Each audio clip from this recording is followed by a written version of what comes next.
Salut, c'est Trado, content de vous retrouver pour la mise à jour hebdomadaire de l'or et de l'argent libellé en euros.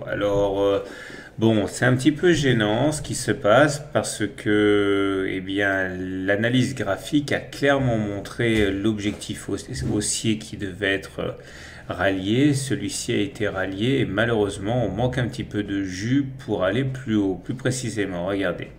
On est dans un canal qu'on avait repéré depuis très très très longtemps. Et l'analyse technique dit que lorsque l'on casse le canal, eh bien on prend la hauteur, que l'on reporte au-dessus du point de cassure et ça vous donne une demi-droite, enfin une droite là qui doit être ralliée et qui est parallèle au canal. Bon, comme vous pouvez le voir, on est allé le chercher au point près, c'est franchement chirurgical, mais c'était peut-être un petit peu trop gros et tout le monde l'a vu et du coup on manque un petit peu de jus pour aller dépasser tout ça. La tendance est clairement haussière, c'est pas question, regardez cette belle ascension régulière, on est au-dessus d'une moyenne mobile à 30 semaines là. Vous voyez, elle monte, ça veut dire qu'on est en tendance haussière puisqu'on est au-dessus. On est également dans une situation où les pics sont redevenus ascendants et les creux aussi sont devenus ascendants, donc c'est haussier. Voilà, on bloque sur des résistances. Et le nuage, il est encore plat pour l'instant. Ça veut dire qu'il n'est pas, au regard du système Ishimoku, on n'est pas encore en tendance haussière, on est en tendance neutre.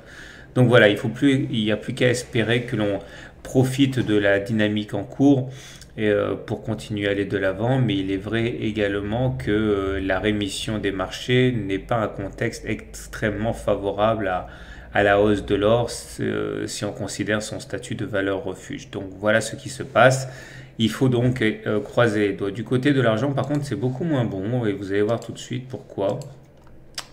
Parce que d'une part, le canal ici, eh bien, ce même canal qui a été violemment cassé depuis maintenant plusieurs semaines sur l'or n'a pas du tout été entamé sur l'argent, bien au contraire, il s'est révélé infranchissable.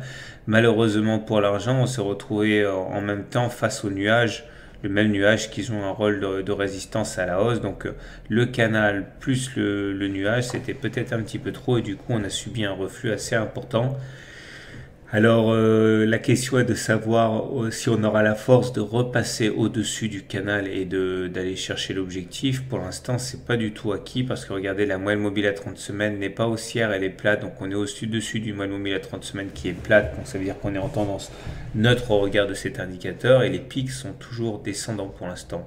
Les creux sont ascendants, mais les pics sont descendants. Donc franchement, on n'a pas cette belle dynamique sur l'argent telle que l'on peut l'avoir sur l'or. Donc c'est aussi sur l'or, mais on est au contact de résistance parce qu'on a touché les objectifs.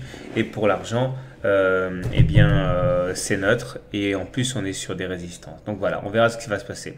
Je vous souhaite une bonne semaine, de bons trades et à la semaine prochaine pour la mise à jour de l'or et de l'argent.